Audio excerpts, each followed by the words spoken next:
get right into it. As she said, in 2012, my life took a really drastic turn. Actually, 20 years ago this month, I graduated from NATE, MRT, Medical Radiologic Technology. So it's just so fitting that this is where I am 20 years later. Never thought that this is where my future would be. And it's funny because when I was taking X-ray at NATE, I knew that I wasn't going to be an X-ray tech forever. I knew that in my soul, I knew it. And at that time, I was like, oh, maybe I'll take MRI after I finish X-ray and continue on. Never did I think that it was going to be a spinal cord injury that stopped me from working as an X-ray tech. But you know, when something seems a tragedy, often what comes from it is triumph. And it's such a cliche thing to say, but that really is what happened with my life. And it didn't just happen. There was intention behind it. There was a hell of a lot of hard work behind it. A lot of tears, a lot of frustration, a lot of every emotion that you could possibly think of. So let's go back to 2012, which was, and I hope remains, the worst year of my life. That year, in April of 2012, I left my ex-husband after he beat me up for the first and last time. The zero tolerance policy for any kind of abuse, and I believe every human on this planet should also have a zero tolerance policy. So the day he raised his hands to me was the day I left. After that, I should have gone to a therapist. Many people told me I should go see a counselor, I should go talk to somebody about what's happened. But I said, left a smile on my face and said, I'm fine. I'm fine. I don't need to. I can't afford it. I'm fine. I was not fine at all. I was really good at sweeping everything under the rug. I was really good at hiding my emotions and repressing my feelings and repressing all the trauma that I've been through because I didn't know how to communicate. I grew up in a strict Indian household where you got in trouble if you told the truth, so we just didn't talk. We didn't speak, we didn't communicate because that's not what was modeled. And so I didn't see anybody. Instead, I started numbing myself with almost anything that I could find. Alcohol, drugs, shopping, anything that would distract my mind from what was actually happening, I would do that. Very unhealthy coping mechanisms, which would leave a lasting impression in my life. Let's fast forward to June of 2012. That's when my dad decided to leave our family. This was decades in the making. My mom and dad had a very unsuccessful arranged marriage, and they decided to stay together for the kids and actually did way more damage to the kids than had they split years ago. But what's done is done, can't change it, right? And made me into who I am, so you know, it is what it is. And then 2 weeks later, I'm in Las Vegas for my friend's stay at Friday the 13th. And up until then, I believe that to be a very unlucky day, a very scary day. And since that day, I've actually found out that it was a very powerful day for the divine feminine. But the patriarchy said, nope, we're going to make that a scary day. We're going to make it with witches and ghouls and we're going to make serial killers on this day. So I choose now to see it as a very divine day for myself. On that day of July 13th, 2012, my life turned. And, you know, I was laying in bed and I had the most excruciating pain I've ever felt in my low back. Pain lasted a couple of minutes and then I wasn't able to move my right leg. As I lay there trying to move both my legs, only my left leg was moving. And a couple of minutes later, it went quickly from my hip to my toes in a whoosh kind of motion. I was left paralyzed from the waist down within 10 minutes. No warnings, no nothing. I was healthy before that. I wasn't sick. There was no symptoms, no nothing.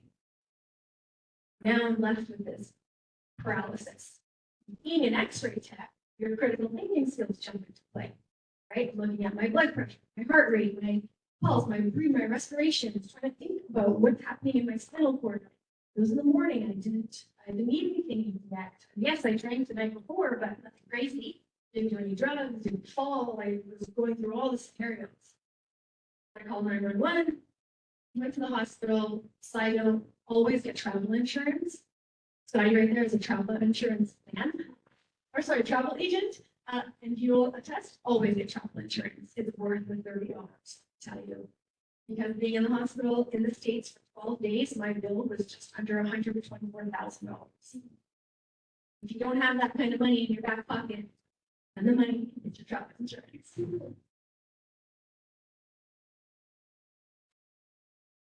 After 12 long days in the hospital, I actually left with a misdiagnosis of conversion disorder. So that is when your brain, you're so stressed out that your brain tells your body to shut down. This is a real thing. It happens to a lot of people.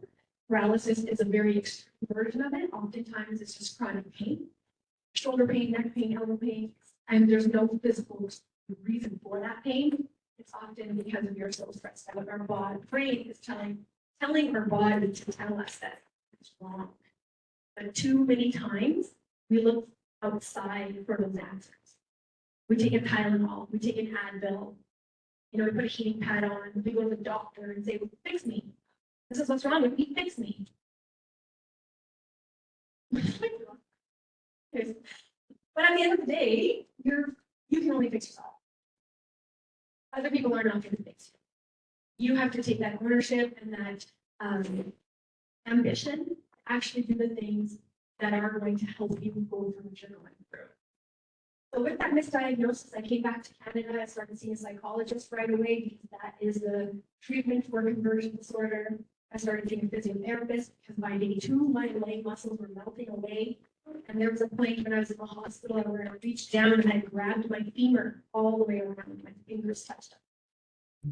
It was so gnarly. And I really wish I would have made a video about it because I can't do it anymore. And it's just like our bodies are so complex. Fast forward a few months, and that's when I got my official diagnosis. 3 months later, I got my official diagnosis of transverse myelitis. Directly translated, that means inflammation of the spinal cord at which level. Mine was at T10, T11, which is at the waist level. And when I read that diagnosis, it pushed me into a really deep, dark depression. Because up until then, my recovery was up to me. There was a mental block that I had in here that I had to find and unlock and switch in order to get my mobility back. I was like, cool, yeah, let's do it. Let's talk about all this trauma, all the shit that's in my head, all the stuff that I've been through. Let's talk about it. Let's get it out. Let's find what this thing is and get my mobility back. I was super, super motivated. As soon as I saw the real diagnosis, that there is a lesion in my spinal cord, that's when things took place. And I was like, man, there's actually something in my spinal cord. This is not just in my head. It's not just going to be that easy, quick, flip that light switch and get your body back. That was really, really hard for me to understand, really hard for me to swallow and really process. So at that time, I was still seeing my therapist. I still see her to this day. I believe everybody on this planet should have a therapist or somebody that they can talk to that will give you the tools that you need to move through what you're going through. It's great that we talk to our friends and our family, we vent to them. They often give us toxic advice back because most people don't know. Most people don't do the work on themselves. So then we're perpetuating this process of toxicity. So luckily I found a therapist who called me on my bullshit. She'll call me and she'll be like, what are you doing? Why are you crying? Why are you holding this back? What's underneath that? Why are you holding your breath? Why has your body language changed? All things that I didn't even recognize. And now for 11 years, I can see that in people. Why are you holding your breath? What's underneath that? So through this deep, dark depression, I started eating everything that I could because it made me feel good. But what happens when you're sitting and you're eating nonstop? And I gain weight. Yeah. You think that helps with your body image issues? Nope. Helps with your self-confidence? Nope. Certainly doesn't. And I didn't even realize how much weight I had gained because you don't see it on a day-to-day basis. And I was sitting in a wheelchair that was meant for bariatric people. It was huge. Me and my sister both could fit in this wheelchair. So I didn't notice how big I was getting until I got to the hospital and they weighed me, told me the number. And I was like, you're wrong, do it again. She did it again, told me the number. I was like, oh my God. So I had an awakening moment, right? I remember my physiotherapist saying to me, you're going to be paralyzed. It's much easier if you are a strong upper body and a light, limber lower body. Much easier. Also easier if you're rich. So we always talk about before you get paralyzed, get rich. If you're rich. So many things happened when I was at a rehab hospital. Here is called Glenrose. So many things happened there. One, I saw other people in wheelchairs who kind of looked like me. And I thought, oh my God, okay, I'm not alone. I'm not alone. Second, I switched my mentality on my food intake. Right? I saw how much I weighed and how big of an impact this was going to have on my recovery and my life moving forward.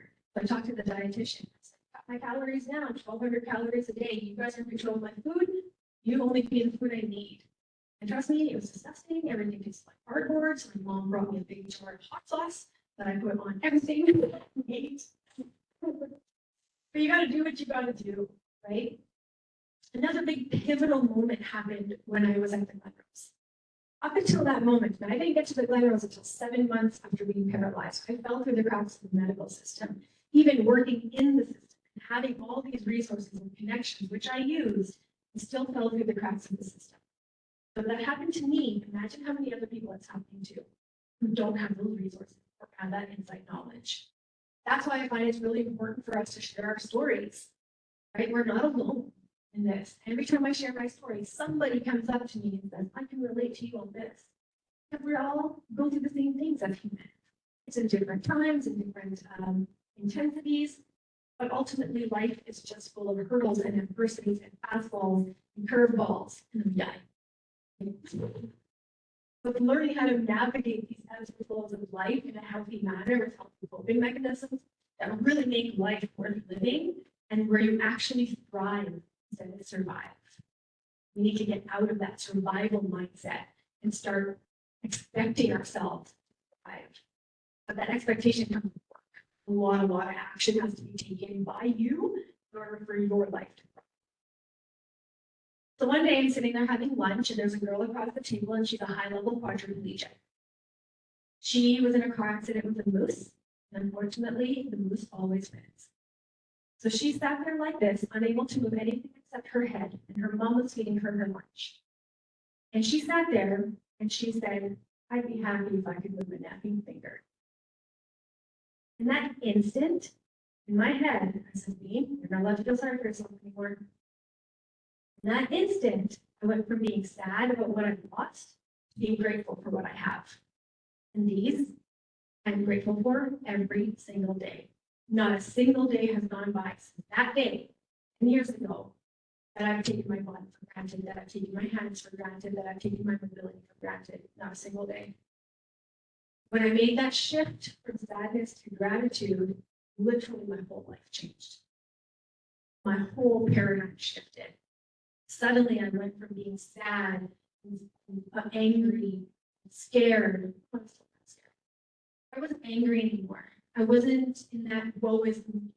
Why did this happen to me? I was still wanted those answers. I got those answers 4 years later. But at that time, I had to switch the focus from woe is me to what can I do? So when I went from started being grateful, like I said, the whole universe shifted. Right doors started opening. Found out about activity-based therapies. I ended up in California at a place called Project Walk, with the Spinal Cord Injury Recovery Center, where that was the first time when I rolled into that building, that was the first time I felt like I didn't have a disability. I felt like one of the people. We don't get that feeling very often. Right? We don't get that. Can we stick out? What? I mean, that was a good thing to go, but sometimes you do just kind of want to belong. Right? We're often talking about DEI, diversity, equity, inclusion, belonging. Accessibility should be thrown in there too. How do we create that sense of belonging? If you don't have that sense of belonging within yourself, you're not going to be able to create it in the group center. First of all, you have to belong in your body. You have to belong in your soul, in your heart, in your mind. You and only you have that power to do that. So many of us stay outside. I completely dissociated myself from my body, completely. Because I was mad. I was mad at my legs for giving up on me. My body betrayed me. And I really had to work reconnecting that, beginning to trust my legs, knowing that they would hold me up when I stand. They will be there. They're strong. And these are things I have to verbally say to myself every day. Because you have to convince yourself, make yourself believe it. Because if we're not saying these things out loud, guess what we're saying in our head? You're dumb, you're stupid, you're lazy, you're fat. Move, stupid legs. I used to punch my legs all the time. I threatened to amputate them all the time. Because they weren't listening to me. The words we say in our heads, words that come out of our mouth, have very big and direct impact on their quality of life. You're constantly saying negative things to yourself in your head. How do you think the world is going to respond to you? Negative. Yes. Yes. So here's a little piece of homework for you. Okay. Tomorrow, from the time you wake up, let's say for 2 to 3 hours, I want you to count how many times you use a negative word to yourself in your head or out loud. I want you to count them. Okay? I did this piece of homework a few years ago. I started at 8 a.m. By the time it's 12 p.m., I had called myself fat, lazy, dumb, stupid, dumbass, idiot over 50 times. In 4 hours, 50 times. So no wonder I didn't think anybody thought I was smart. What am I calling myself? Dumb, idiot, stupid. And it was just little things. I dropped something on the floor. Oh, Bean, dumbass. Forgot something at home. Oh, idiot. And we do it like just subconsciously, we just say it. We just do because we're programmed to. So then switch the words. I want you to start saying you're cute and adorable. You're cute and adorable. You drop a pen, right? You drop a pen. Oh, that's such a cute mistake. Forget something at home. Oh, you're so adorable. You can't even say it without smiling. I dare you. Call yourself cute and adorable without smiling. Can't do it. You call yourself dumb. Call yourself lazy. Say these negative words. You're not going to smile. Our brain doesn't know the difference between reality and fake. It doesn't know the difference. We tell it the difference. So when you're saying these things in your head, and you're saying these things out loud, your brain thinks it's real. So you are going to think that you are these things. So that's a challenge for you, okay?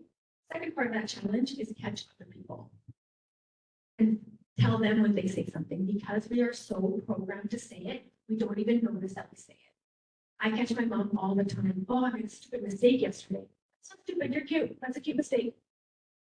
Right? She's like, oh, Bean. I'm like, no, it's a cute mistake. And I'll catch her on it time and time and time again because it really, really does matter. The words we use have a very big impact on what we think of ourselves and what we allow the world around us to think of us and how we allow them to treat us. Love, respect, dignity, that starts from within. If we're expecting that from others, we must provide that to others. But we must also provide it to ourselves. Because you are the only person that's here. That's cute. It's cute.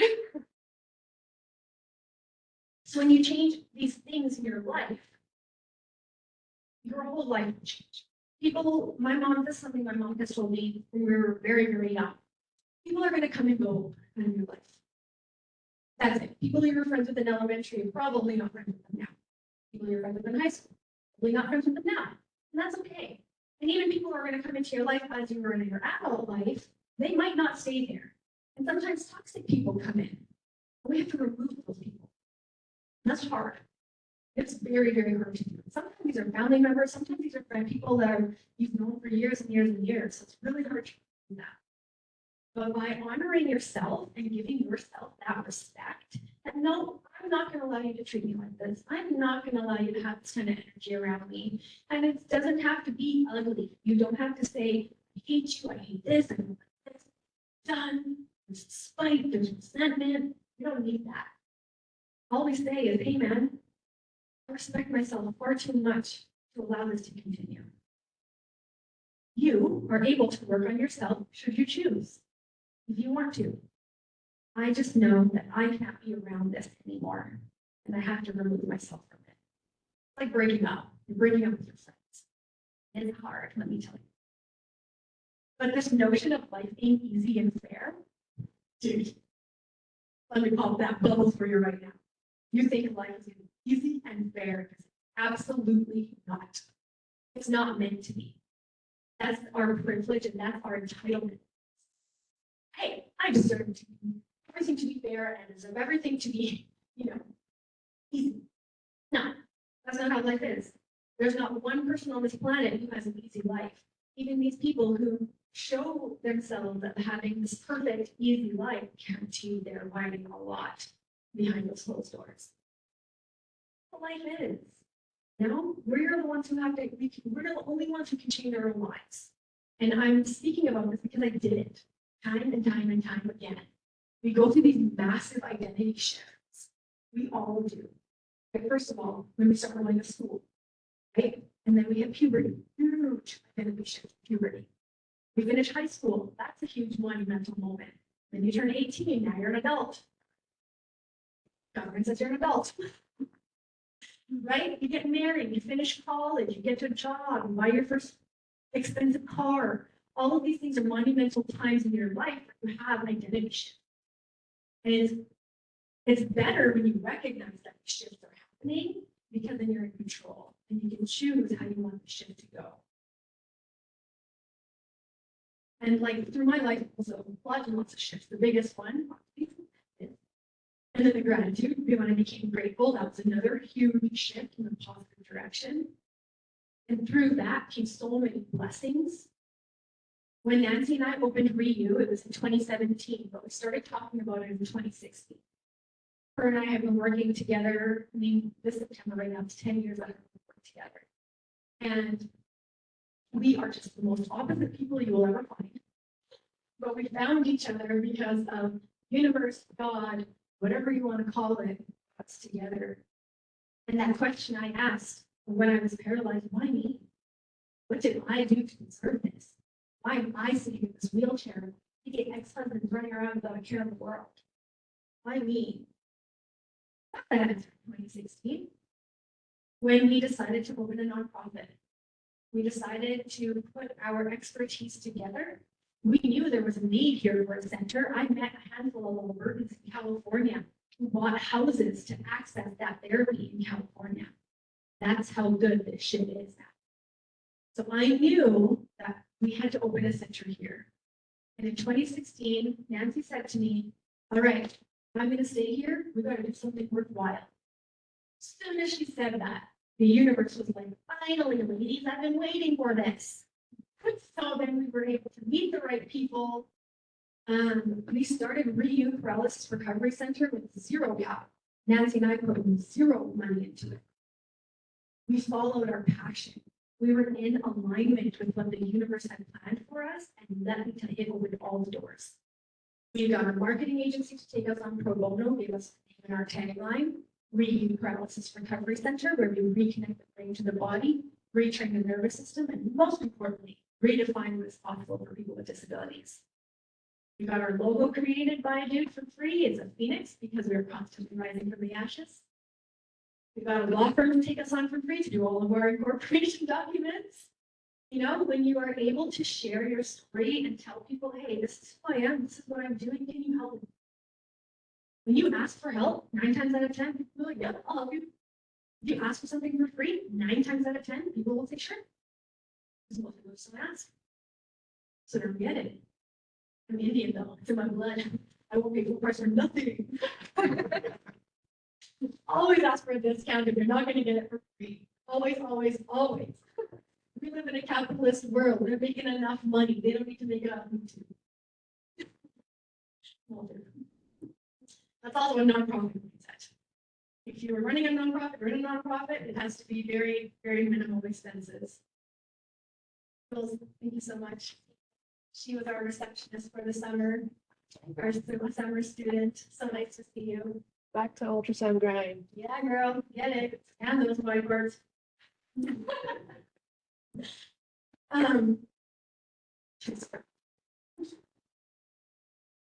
talking about how you're Indian, you don't pay for it. Oh yeah, for you. Yeah, thank you. When ReYu opened its doors, we opened on April 3rd, 2017. We had one client, and this client, he is our biggest success story. I have permission to share his story, so I'm going to. When he came to us, he was in his late 30s, and over the course of 5 years, he had an aneurysm on his brainstem, which grew and grew and grew, and eventually caused him to have locked-in syndrome. He was locked in his body. He couldn't move anything other than the tip of his thumb, and he could move his eyeballs up. That's it. Couldn't talk, couldn't swallow. He was on a tube feed. He was in a manual wheelchair that somebody else had to push. His arms were kind of crossed and contracted like this. His legs were kind of contracted like that, crossed over and kind of an extension of it. And it was his father-in-law that called me and said, hey, this is my son-in-law. Every single healthcare professional has told us to give up on him. Everybody told us to put him in a home and forget about him because he's never going to get better. Will you work with him? I said, absolutely. Yep, we got nothing to lose. Right? And we said from the very get-go, and this is what we say to all of our clients, we do not know what's going to come back. We don't know if anything's going to come back, but we're sure it's going to try. And if you try and we try, guarantee something's going to happen. The only thing that we guarantee at ReYu is that you're going to have increased quality of life. Your life will be better by being around people who look like you, who act like you, who are going through the same things as you. That's community. As human beings, we are social creatures. We do not thrive in isolation. But we certainly thrive when we have community and society around us. And sometimes we have to create our own community. I mentioned I'm Indian. And after being paralyzed, that's an added layer of discrimination on top of me. Because in my culture, it's thought of as being shameful. You bring shame upon your family if you have a disability. Was this my fault? Did I want this? Hell no, I still don't want it. Get here, I don't want it. So how am I bringing shame?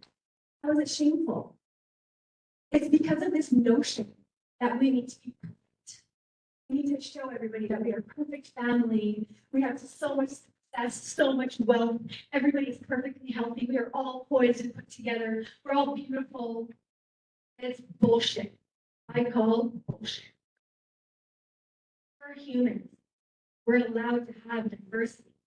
We're allowed to be imperfect. There is no such thing as perfect. And we have to dismantle that. I had to dismantle that. I also need to dismantle the other preconceived notions that I have of people with disabilities. Now, as an X-ray tech, I worked with people with disabilities. I saw them from time to time, but I never really thought about it. Never once did I pay attention to a curb cut, to a button on a door, to a parking stall, to a bathroom stall. And I remember I never used to park in the accessible parking stalls. But I'm guilty of using an accessible bathroom stall when I didn't need it. Now I'm paralyzed. And my thoughts are, oh my God, the stigma I have about people with disabilities, they're lazy, they're unsuccessful, they're a burden on society, they're a burden on their family, they're a burden on themselves. This is what I subconsciously thought of people with disabilities. Now this is me, but I'm not any of those things. I don't want to be any of those things. So I had to really work at dismantling that preconceived notion. Because that's what media taught me. That's what the medical system taught me. That's what the medical model of disability says. And that's what the government uses when creating policy. No wonder we're considered a burden. We're constantly told we are in all policies. And 2020 really showed that. When the Canadian government gave everybody $2,000 a month that they need to survive, you know how much they get? Maximum $1,500. So what makes you guys any better than us? Who has more medical expenses? Who needs more income support? There is a huge discrepancy where people with disabilities are concerned. My job as a person with a disability is to get rid of it. And how we get rid of it is by changing the mind frame of what disability is and who has a disability. So here in front of me, we have one bunch of wonderful people, and I see I see four people, excluding the two women in wheelchairs here with me, who have a disability. Can anybody guess what I'm talking about? Your glasses. You wear glasses, guess what? You have a disability, and it's a visible one, unless you're wearing contacts. Right? I said this in one of my other speeches, and this one of the audience member got really mad. He was like, "No, I don't have a disability." Like, "Yes, sir, you do." And it's funny because his glasses were actually like 2 inches big. You really do. But he got mad because he's like, "No, the glasses are normal." Yeah, very true. So when is my wheelchair going to be normal? Today. In this room of people, today is when wheelchairs become a normal accessory. Just like glasses. Even hearing aids are still have a stigma towards that.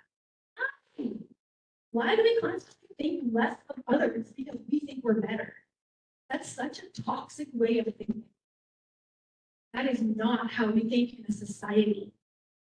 That's how we think in a capitalistic, individualistic world, which unfortunately Canada is. But we have the power to change that. We can think of ourselves as a we instead of me, us instead of I. But only we can do that. Right? And we do that with the words we say, with the actions that we do, how we change other people when we have conversations with others and they say offensive things and they say these things, and we just stand by, we are complying with it. If you feel safe in that situation, I urge you to speak up. Speak up for those who can't. The reason I'm sitting here today is because this power was bestowed upon me. Trust me, I didn't want it. Okay? I didn't want to be an advocate. I didn't want to be a public speaker. I didn't want to be a boss or an entrepreneur. I just wanted to live my life, do my things, and do whatever I was doing before. That's what I wanted. But that's not what the universe wanted for me. I'm here for a reason. All of us are. And everything happens to us for a reason. Whether you believe that or not, it's true. Sometimes you don't get that reason for years or a decade later, but you will eventually get it if you're seeking it out. If we're constantly living in this state of oblivious or, they say ignorance is bliss, right? And in some ways, I miss it too, especially when there's bugs and concern. And I just pretend about that. They're not there. But in real reality, we can't live like that. Ignorance is not bliss. It's 2023. We're almost in 2024. Like, this is the future, guys. This is it. Yes, we're always going to go future. But we're living in a futuristic world right now. How come there's so much more division and not more unity? Why is everybody talking about DEIAB? Everybody's talking about it, but nobody's doing it. Nobody's living it. So we have to hold these people accountable. We do that first and foremost by holding ourselves accountable. You're out there talking about diversity, equity, inclusion. You better practice it. What's your friend circle look like? Are they all able-bodied? Do you know anybody with disability? Right? And you might be no. And it might be because people with disabilities are insecure. We live in an isolated world, especially culturally. And then we live in a winter city. Throw snow on top of that for 8 months of the year, and then we're physically isolated. So when we don't have these communities, we are mental health sufferers. When you're mental health sufferers, you better leave the physical health sufferers. And very much tied hand in hand. I don't separate the two. But we have the ability to turn it around. We all do. And it's little actions every day that can change that. I have a gratitude practice that I do every single day. I write 3 things that I'm grateful for, positive affirmations, and 3 things I'm open to receive. A few years ago, I felt called to share my gratitude online, so now I share them on my Instagram and Facebook stories every day. I miss a few days here and there, because, but I shared 3 things that I'm grateful for, and the response to that has been overwhelmingly positive. So many people message me back saying, hearing you say what you're grateful for made me think of this. I'm grateful for this. And other people have started their own gratitude journals and their own gratitude practice. The beautiful thing about gratitude is that, so for tomorrow, today, I'm looking for things to be grateful for. What am I going to be grateful for today? this. Today, I'm grateful for Wi-Fi, for the internet, because that's how I was just able to do my last half an hour ago. Right? Simple things. Who's grateful for indoor plumbing? Ever pooped in a hole? Right? Electricity, windshield wipers, gas stations. So many things for us to be grateful for. We take so much for granted. So after you're done writing, I'm grateful for my family, my friends, my house, blah, blah, blah, the main things that we say, look deeper. Look deeper and look at the more simplistic things that you can be grateful for. Because when you're constantly looking for things to be grateful for, guess what? You don't have time to be thinking of anxiety, depression, or these things that cause lower emotions. You don't have time for it. You're constantly always looking for, oh, I'm going to be grateful for that tomorrow. Classes, I'm going to be grateful for that. Electricity, I'm going to charge my power chair. I'm going to be grateful for that. I'm grateful for my friends with power chairs because I just hold on to them and they drag me around. Working smart, not hard. So much to be grateful for, but we all have so much. We flip our mindset and having it being expected, being grateful for it. Watch how things change for you. Guaranteed it will.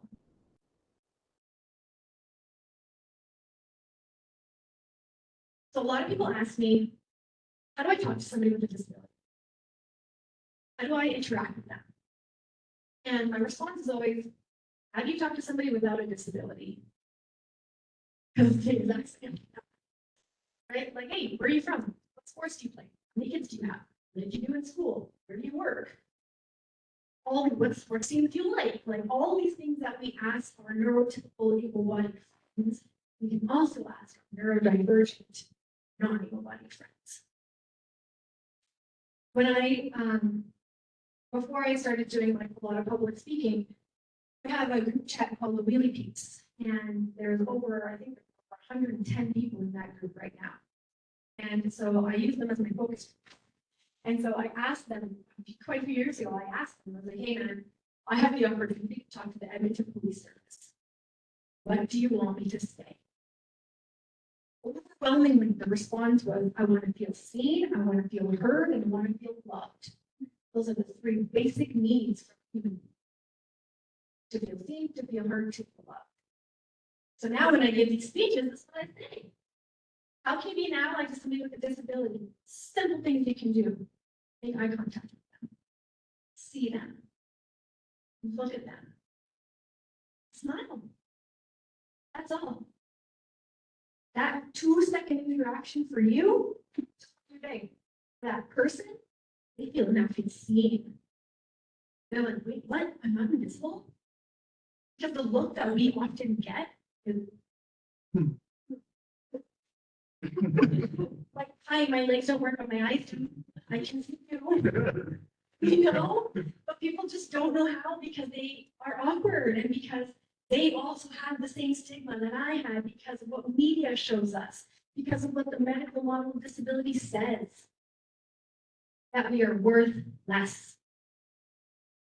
It's bullshit. We are not worth less. We are all have equal value. Doesn't matter if our body parts are the same or not. We all have equal value. So one, make eye contact with them. You're in an airport. You're here around at night. You're in a mall. You're out somewhere. You're on White Ave, walking around. You see somebody with a disability. Just look at them. Smile. Little head nod. That's it. That's all you got to do. And I did this speech last year. This guy came up to me afterwards. And he was crying. And he's like, oh my God, you changed how I see things. And he's like, but I was always told not to gawk at people. Like, bro, when did I say gawk? I did not say gawk. I did not say stare. I said look. See them.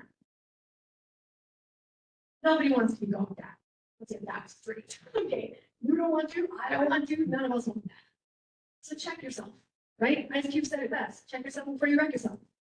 Right? What is your facial expression saying? Okay. What is your body language saying? You are in control of that. We can see that. Right? So one, make eye contact. Easy. Two, if you want to talk to them, right ahead. Most of us with disabilities are super happy to talk about our stories. We're happy to talk about anything. of course, there are a lot of people that are not, and also respect that. Right? If they don't want to talk about it, because to be honest, talking about a very traumatizing experience in your life over and over and over again, it's really tough. But also, like I said, the majority of us, okay. I don't mind sharing my story because I had a virus that attacked my spinal cord. Now, after we all went through COVID, I think that people have a lot of better understanding of what a virus can do. Just know if it happened to me, it could happen to you. Be grateful for what you have, man, before it's taken away. They can be in an instant. Get hit by a bus. There's so many things that could happen to you. When we constantly try to be present here today and be thankful that we are here today, it kind of eliminates some of that stuff that could. Okay, another couple of ways to be, sorry, so how do you talk to people with disabilities? Okay, so what you don't want to say, what's wrong with you? Right? You don't say that. Okay. Worst off, you see a parent with a child with a disability, do not say what's wrong with you. At home working. But what you can say is, hey, I see you using a mobility device. Would you mind sharing your story with me? I see you in a wheelchair. I'd love to learn more about the community. Would you mind sharing your story with me? When you come from a place of genuine curiosity, people won't tell you too much, okay? And in our world, nothing is too much. There's never too much. They'll probably tell you too much. When you come to somebody and say, hey, you know that person wants to go, right? You can see it on their face, you can tell by their body language. And I've had so many people ask me in so many different ways. And so then I start responding in that way. Anyways, if somebody also, like I said, somebody said, no, I don't want to talk about it, respect it. Just be like, well, man, nice to see you, have a good day. Right? That's it. That's all it has to be. Another couple of ways to be an ally to people with disabilities. One, do not park in our parking stalls. Okay, sounds like common sense. Every day we encounter somebody illegally parked in the accessible parking stalls. And no businesses do anything by code. By code, for every 6 regular stalls, there should be 1 accessible stall. Show me other than Costco who does this. Nobody. Not even airports. Nobody. Here at Benveet, too. Giant parkade for accessible stalls. Right? A regular one across the street. See? Right? And this is something we face every day. Earlier this year, just in August, we held a protest because we are so sick and tired of this. We took over a government parking lot. We filled every single stall with a wheelchair. We held signs. Sorry, I'm just gonna be a minute. I'm just dropping somebody off. I'm just picking somebody up. I'm getting a coffee. I'm Uber Eats. I'm UPS, DoorDash, Amazon. I don't give a shit who you are. Unless you have a valid parking card, you cannot park. Okay? Tell your friends, tell your families, tell everybody you know, stop parking in our parking slots. They're there for a reason. We need the extra space. If I could survive in a regular stall, trust me, I would. But we're left to resort to parking diagonally across 2 stalls. And then and I put my card up too, and I still get, learn how to park, asshole. No! Nothing. Don't use our bathroom stalls. Also, very common sense thing, but really common sense isn't so common anymore. Don't use our bathroom stalls. They are there for a reason. I'm going to tell you a story. So for me, most people with spinal cord injuries don't have function of the bladder or bowel. That's something your spinal cord controls, and most of the time it's done, right? So for myself, I have retrained my bowel and my bladder, so I can feel when I have to go pee and poop, but I can't hold it. The sphincters don't work. Okay, so when I gotta go, I gotta go. And now I've trained my body to give me like a 10-minute warning. I can be like, okay, I should make my way to the bathroom now. But in the earlier days, and even just, this last week, we experienced incontinence, right? So one day we're driving around and I really had to go to the bathroom. And so we saw a Walmart. So we pulled over to the Walmart, my mom and I, she gets my wheelchair, hop in the wheelchair, she pushes me really fast to the bathroom, and she knows that is mine, we gotta go. Go into the bathroom, I wheel straight down to the one accessible stall, past 15 regular stalls, and I usually just ram into the doors, which is why my wheelchair looks like this. I ram into the door, I open doors, and lo and behold, it's locked. And I look through the crack and underneath, and I see 2 feet sitting in front of the door. And it's there for about 10 seconds. I'm like, okay, so I knock on the door. Excuse me, are you almost done in there? No, I'm not. You're gonna have to wait till I'm done. I want to choose another stall. Well, I can't fit in any other stalls. This is the only stall I can fit in. She's like, well, you're gonna have to wait till I'm done. And so I peed my pants. Sat there, peed my pants because I can't control it. And then this lady comes out. She had a mouthful from me. She didn't even look at me. She kept her head down the whole time. She didn't even make eye contact. And then she goes to the sink to wash her hands. My mom's standing there, so she got a mouthful from my mom as well. And then my mom had to go into Walmart, buy me underwear, buy me shorts, buy me a towel to sit on. And I got to sit in the bathroom stall where this lady took a giant dump. And I get to sit in her warm smell to pick myself up. How much dignity do you think I felt that day? 0. Don't use our bathroom stalls.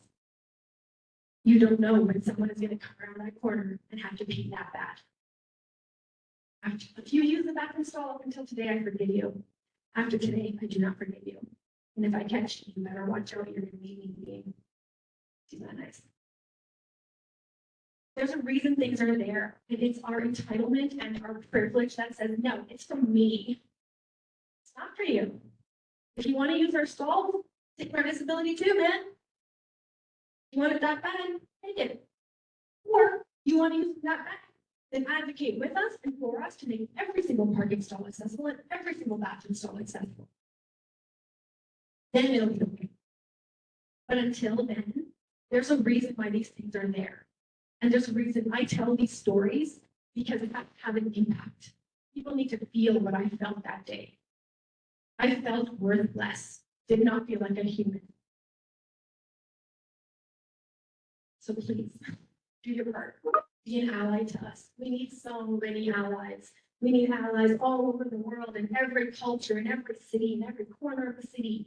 We need allies at every age, at everything. We need allies. I'm a firm believer that one person can change the world. One person can make a difference.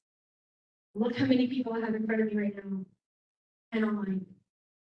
Let's change. Let's all make a pledge to be better, to do better, be better. Be a better example for those of you, those who are watching you. Even if there's nobody watching you, someone is.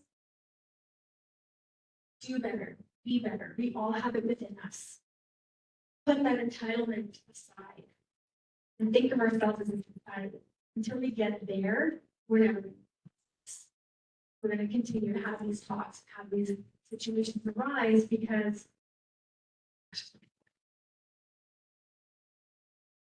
I've learned so many lessons over the last 11 years of my whole life, and I've had to learn a lot of the hard way. So I hope from today you're able to take some of these things away and able to make an impact in your life and a change in your life that will make your world more inclusive, accessible, and more increase the belonging that not only you feel, your family members feel, and the people around you too.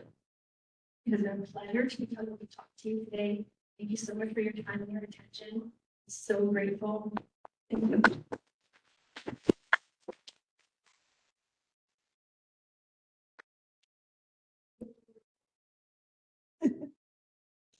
Talk about this one today. Check, there we go. That's my problem today. I love making mistakes today.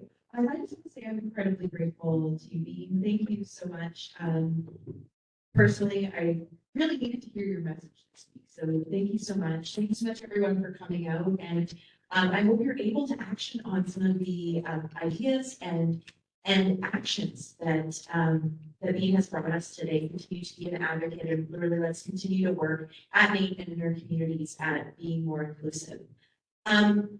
from the Monterey Center, thank you so much for coming out today. We'll be sending you a survey by an email. If you can take a couple of moments just to fill it out, it's super quick, I promise. But actually, by completing that survey, you allow us to bring in more events. That really does support us in being able to do that.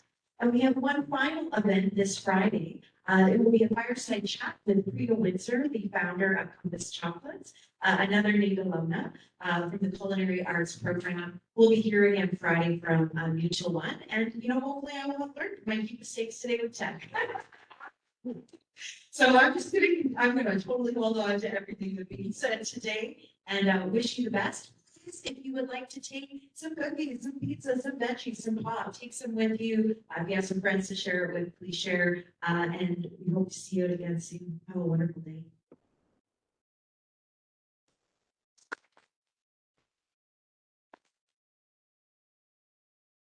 And I just want to share with you online, Bean, one of our folks said, thank you for sharing your story and for reaffirming the power of honoring yourself, having a positive mindset, and moving forward with something you are passionate about, which can lead to opening a business.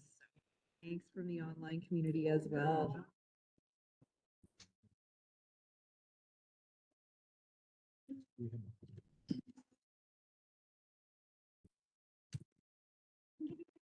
Email. Have an email.